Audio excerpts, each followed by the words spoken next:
दोस्तों, मैं गोविंद मालवीय आपका हार्दिक स्वागत करता हूं और आज हम चर्चा करने वाले हैं भारतीय स्वतंत्रता आंदोलन के अगले पड़ाव की ओर। देखिए, वीडियो नंबर 34 में हमने बात की थी भारतीय स्वतंत्रता आंदोलन में किस कदर से स्वतंत्रता आंदोलन आगे बढ़ा और उसमें क्या क्या चीजें हुई थी। हम शुरू से पढ़ते आ रहे हैं। अगर आपने मेरे क्रमबद्ध वीडियो नहीं देखे हैं और पहली बार इस वीडियो पे हैं तो मेरी रिक्वेस्ट है कि आप पहले वो वाले वीडियो देखिएगा। वीडियो नंबर 30 से स्टार्ट कीजिएगा, आपको पूरा स्वतंत्रता आंदोलन समझ में आ जाएगा। मैंने चर्चा की थी पिछले वीडियो में कि गांधी जी ने सत्याग्रह आंदोलन लड़ा। सत्याग्रह के बाद में असहयोग आंदोलन किया। असहयोग आंदोलन के बाद में सभी ने अवज्ञा आंदोलन किया। ब्रिटिश सरकार के पास में इन आंदोलनों का कोई तोड़ नहीं था और बहुत ही भारी और गहरी चोट पहुंचाई महात्मा गांधी ने। और इन चोट के बीच में आज वीडियो नंबर 35 में हम देखते हैं कि गांधी जी ने जो सभी ने अवज्ञा आंदोलन किया था, तो ब्रिटिश सरकार ने गोलमेज सम्मेलनों के दौरान भारतीयों में फूट डालने का प्रयास किया। पिछले वीडियो में मैंने आपको बताया था कि गोलमेज सम्मेलन 3 हुए थे। सबसे पहला हुआ था नवंबर 1930 में, दूसरा हुआ था सितंबर 1931 में और तीसरा हुआ था नवंबर 1932 में। ये तीनों गोलमेज सम्मेलन हुए थे लंदन के बकिंगम पैलेस में।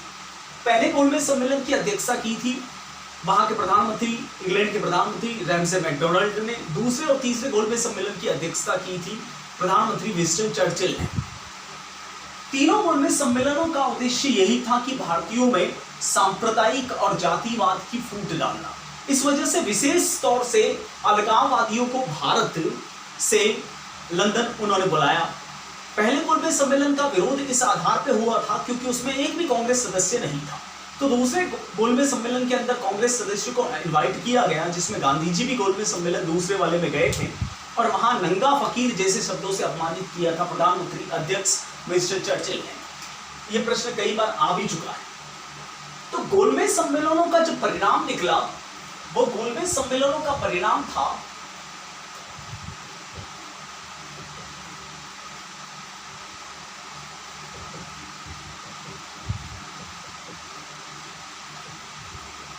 देखिए, आप मेरे वीडियो अगर क्रमबद्ध देखोगे तो आपको पूरा का पूरा एज इट इज समझ में आ जाएगा। गोलमेज सम्मेलनों का परिणाम था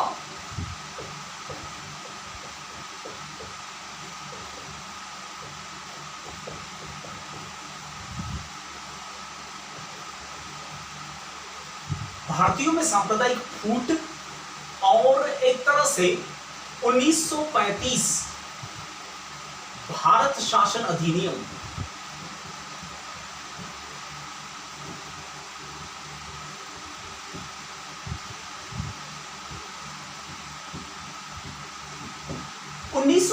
भारत शासन अधिनियम जो गोलमेज सम्मेलनों का परिणाम था, उसके अंतर्गत पहली बार भारत में सांप्रदायिक आधार पर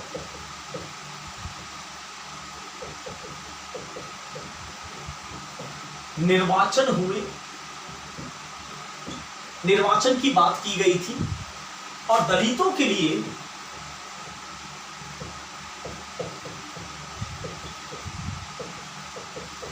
पृथक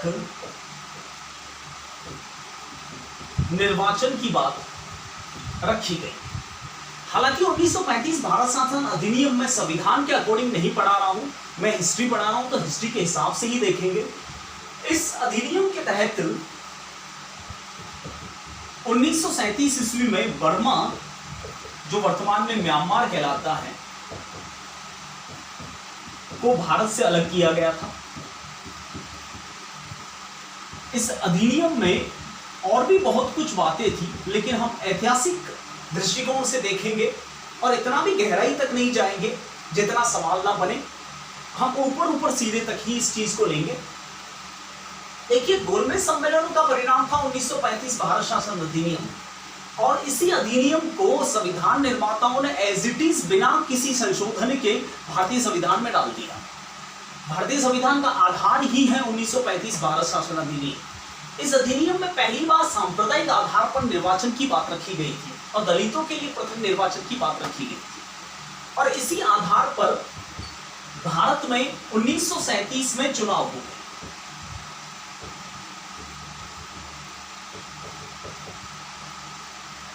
और मैं आपको शुरू से मेरे वीडियोस में बताता आ रहा हूं कि भारत में उस समय दो विचारधाराएं थी, दो पार्टियां थी, एक थी कांग्रेस और दूसरी मुस्लिम लीग। इन दोनों पार्टीज के एजेंडे और विचार बिल्कुल अलग अलग थे। यूं समझ लीजिए 1937 के चुनाव में कांग्रेस और मुस्लिम लीग दो पार्टियां थी जो दोनों एक दूसरे के खिलाफ इलेक्शन लड़ रही थी। भारत की होकर भारत में एक दूसरे के विरोध में ये दोनों चुनाव लड़ रहे थे। आपने पढ़ा होगा संविधान पढ़ते समय कि यह भारतीयों को स्वतंत्रता देने का आधार भी बना, यह अधिनियम। यानी एक तरह से इस अधिनियम के तहत यह तय किया गया कि भारत में जो अस्थायी सरकार बन रही है, या यूं सीधे शब्दों में कहें तो जो द्वैध शासन था, द्वैध शासन प्रणाली आप पॉलिटिकल साइंस में अच्छे से पढ़ सकते हैं और पॉलिटिकल साइंस वाले सर उसे बेटर समझा पाएंगे। द्वैध शासन प्रणाली हालांकि मैं भी समझा दूं पूरा, लेकिन यहां पर मेरा ड्यूटी नहीं बनती कि मैं उसको द्वैध शासन को अच्छी तरह से एक्सप्लेन करूं।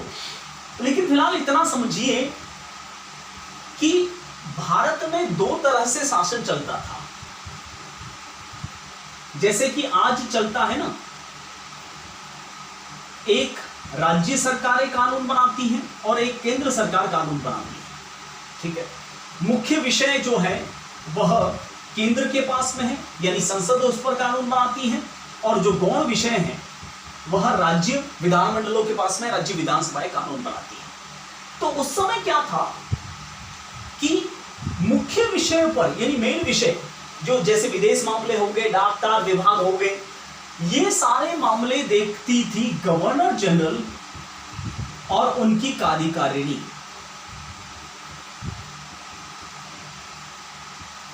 और जो गौण विषय जो वर्तमान में राज्य विधानमंडलों ने संभाल रखा है, जैसे पुलिस विभाग हो गया, ऐसे कानूनों पर एक अस्थायी सरकार जो कांग्रेस और मुस्लिम लीग में जो जीतेगा उसकी चुनी जाएगी, वो उन गौण विषयों पर कानून बनाएगी।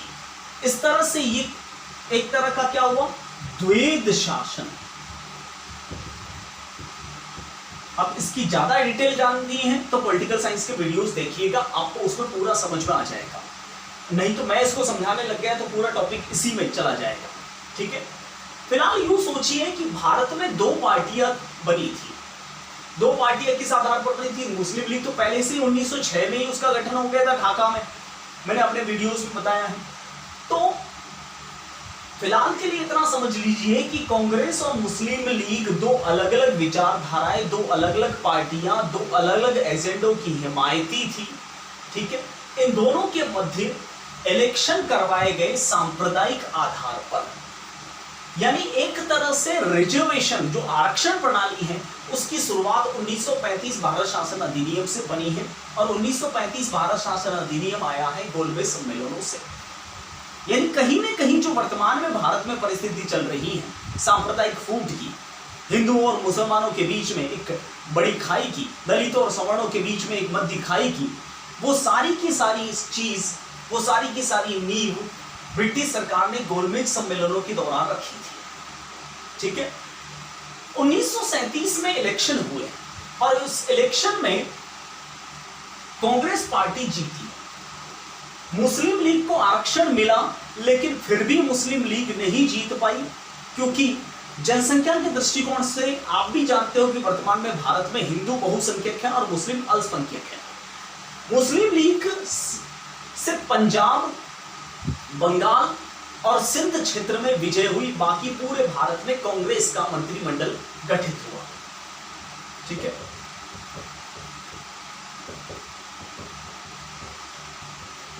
तो कांग्रेस का जो मंत्रिमंडल गठित हुआ 1937 इलेक्शन में, वह इन विषयों पर कानून बनाएंगे और मेन विषय जो मुख्य विषय हैं उस पर गवर्नर जनरल और उनकी कार्यकारिणी कानून बनाएगी। इस तरह से ये दोहरा शासन लागू किया गया और इसी दोहरे शासन को 1935 भारत शासन अधिनियम में यह शामिल था, उसी को भारतीय संविधान में डाला गया, जिसको हम केंद्रीय सूची के विषय कहते हैं और राज्य सूची के विषय कहते हैं। ठीक है, देखिए अब हुआ क्या कि 1937 में कांग्रेस का मंत्रिमंडल तो बन गया जो गौण विषयों पर कानून बनाते थे द्वैध शासन के अंतर्गत। ठीक है, अब हुआ ये कि आपको पता होगा इसी दौरान द्वितीय विश्व युद्ध शुरू हुआ था।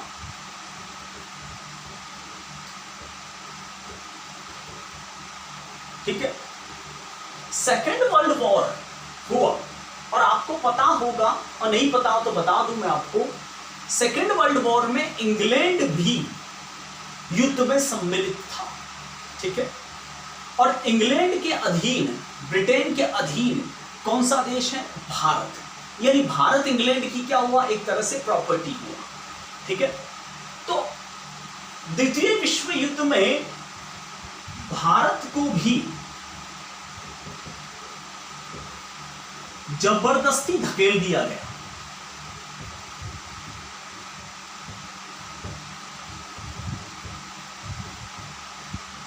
ठीक है, भारत को भी इंग्लैंड ने अपनी प्रॉपर्टी समझ के जबरदस्ती सेकेंड वर्ल्ड वॉर में शामिल कर दी।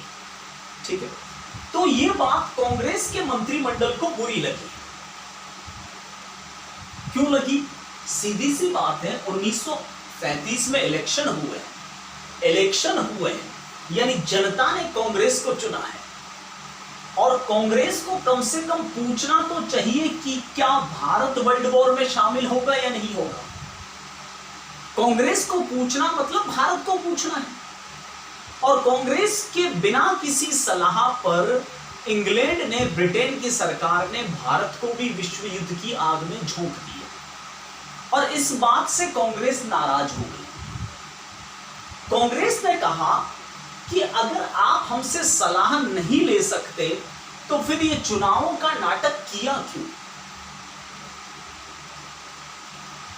क्या पता भारत वर्ल्ड वॉर में हिस्सेदारी लेना चाहता है या नहीं चाहता। आप मुझे खुद समझाइए, क्या विश्व युद्ध भारत की वजह से या भारत के लिए लड़ा जा रहा था? नहीं, वो इंग्लैंड के लिए लड़ा जा रहा। तो भारत इंग्लैंड का साथ क्यों दे? कांग्रेस का ये सोचना था। तो कम से कम कांग्रेस की सलाह तो ले लेनी चाहिए थी। तो कांग्रेस की बिना सलाह के इंग्लैंड ने भारत को भी विश्व युद्ध की आग में झोंक दिया। ठीक है, तो कांग्रेस नाराज हो गई। एक बात बताऊं मैं आपको, सेकेंड वर्ल्ड वॉर में एक तरफ इंग्लैंड, रूस, फ्रांस जैसे देश थे और दूसरी तरफ इटली, जर्मनी और जापान जैसे देश थे। इन्हें मित्र राष्ट्र कहा जाता था और इन्हें धुरी राष्ट्र कहा जाता था। धुरी राष्ट्र, इटली की राजधानी रोम, जर्मनी की राजधानी बर्लिन और जापान की राजधानी टोक्यो। रोम, बर्लिन, टोक्यो, धुरी। ठीक है, आपको भी पता होगा इन दोनों पक्षों के बीच में जो सेकेंड वर्ल्ड वॉर हुआ था उसमें इटली का तानाशाह मुसोलिनी था, बेनिटो मुसोलिनी। जर्मनी का तानाशाह एडोल्फ हिटलर था। आप मुझे बताइए, अगर भारत को अपनी प्रॉपर्टी समझकर भारत को भी इंग्लैंड के पक्ष में लड़वाता है तो कहीं ना कहीं हमारी दुश्मनी किससे हुई? हिटलर और मुसोलिनी से। अब आप सोचो, खाया पिया कुछ नहीं, गिलास तोड़ा आठाना, यानी हम हिटलर और मुसोलिनी से दुश्मनी ले रहे थे और हिटलर और मुसोलिनी जैसे तानाशाह ने अगर भारत का हाल अगर खराब कर दिया तो क्या होगा? बस इसी वजह से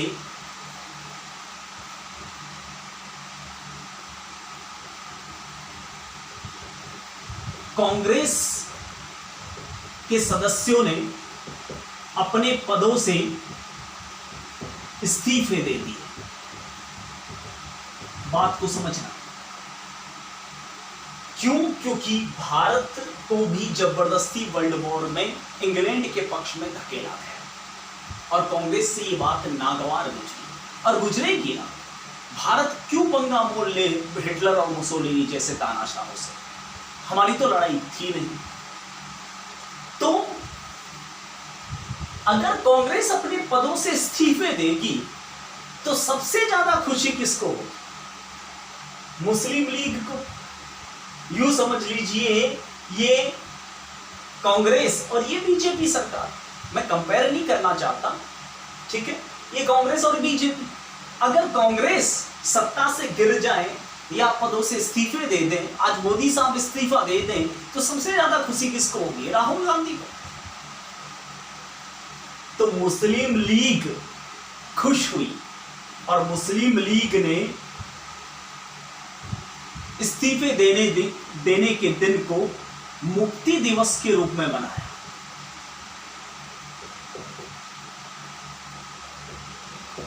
कई बार सवाल आ जाता है, लेकिन ऐसी ऐसी चीजें हमें पता नहीं होती। करीब 22 दिसंबर 1939 को मुस्लिम लीग ने इसे मुक्ति दिवस के रूप में मनाया था कि कांग्रेस से पिंड छूटा। आप बात को समझिए, गहराई को समझिए। अब मुझे एक बात बताइए, मुस्लिम लीग की नजर में बुरा कौन है, कांग्रेस या ब्रिटिश सरकार? यहां तो फिलहाल कांग्रेस है उसकी कॉम्पिटिटर। तो कहीं ना कहीं अंग्रेजों की रणनीति कामयाब रही, डिवाइड एंड रूल। बस इसी चीज का डर था जो गोलमेज सम्मेलनों में सांप्रदायिक आधार पर निर्वाचन की बनिस्पत हिंदुस्तान में आया और आज भी कायम है। ठीक है, मुस्लिम लीग बड़ी खुश हुई कि पिंड छूटा कांग्रेस से और इसी वजह से भारत में एक नई विचारधारा पनप गई।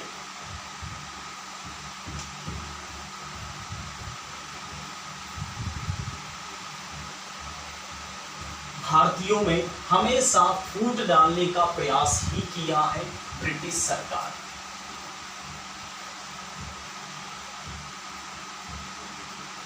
देखिए, उसके बाद भारतीय राजनीति में एक और पड़ाव आया। 1939 में त्रिपुरी कांग्रेस अधिवेशन हुआ। ठीक है, त्रिपुरी वर्तमान जबलपुर एमपी में त्रिपुरी कांग्रेस अधिवेशन में दो दावेदार थे कांग्रेस अध्यक्ष पद के। एक थे पट्टाभी सीतारमैया और एक थे सुभाष चंद्र बोस। ये दोनों कांग्रेस के अध्यक्ष पद का चुनाव लड़ रहे थे। पट्टाभी सीतारमैया के समर्थक थे गांधी जी, लेकिन इस सम्मेलन के अध्यक्ष चुने गए सुभाष चंद्र बोस। ठीक है, सुभाष चंद्र बोस अध्यक्ष चुने गए, पट्टाभी सीतारमैया की हार हुई, यानी सीधे सीधे गांधी जी की हार हुई, जो उस समय कांग्रेस में एक बड़े कद के नेता थे। इस वजह से कांग्रेस में गांधी जी की नैतिक हार हुई और गांधी जी ने फिर कांग्रेस से आनाकानी करनी शुरू कर दी। तो सुभाष चंद्र बोस ने कहा कि गांधी जी आप इस्तीफा ना दें, मैं कांग्रेस पार्टी से इस्तीफा दे देता। ठीक है, तो इस अधिवेशन के बाद सुभाष चंद्र बोस कांग्रेस से अलग हो गए और उन्होंने एक नई पार्टी, एक नया दल बनाया जिसे कहते हैं फॉरवर्ड ब्लॉक। सवाल बन सकता है, ध्यान रखना। और इसी चीज को त्रिपुरी संकट नाम से जाना जाता है। यानी कुल मिला मिलाकर ब्रिटिश सरकार अपने मंसूबों में समय समय पर कामयाब होती जा रही है और भारतीयों में आपसी फूट पड़ती जा रही है। पहले फूट पड़ी 1919 जलियांवाला बाग हत्याकांड को लेकर, गांधी जी को दोषी ठहराया गया। उसके बाद में असहयोग आंदोलन के बाद चोरा चोरी कांड हुआ तो स्वराज पार्टी मोतीलाल नेहरू ने बनाई, वहां फूट पड़ी। उससे भी पहले 1905 में जब सूरत में तापी नदी के किनारे कांग्रेस अधिवेशन हुआ तो रास बिहारी बोस ने कांग्रेस के पद से इस्तीफा दे दिया। उसके जस्ट बाद में मुस्लिम लीग की स्थापना हुई। उसके बाद में मुस्लिम लीग और कांग्रेस के बीच में चुनाव हुए 1937 में, तो वहां फूट पड़ी और यहाँ एक बार फिर से कांग्रेस के अंदर फूट पड़ी। मतलब कुल मिलाकर गांधी ताकतवर ना हो जाए और ब्रिटिश सरकार की नींवें ना हिला दे, इसलिए ब्रिटिश सरकार कहीं ना कहीं गांधी को तोड़ने के लिए कांग्रेस को तोड़े जा रही थी और इस वजह से भारतीय राष्ट्रीय आंदोलन कमजोर पड़ता जा रहा था। फिर भी ये गांधी नाम की आंधी है, अकेले चुप नहीं रहने वाली, और भी आगे बहुत कुछ होगा। लेकिन क्या होगा, इन चीजों को हम देखेंगे एक अगले वीडियो में। बने रहिएगा मेरे साथ। वीडियो नंबर 35 में हम इसकी चर्चा करेंगे।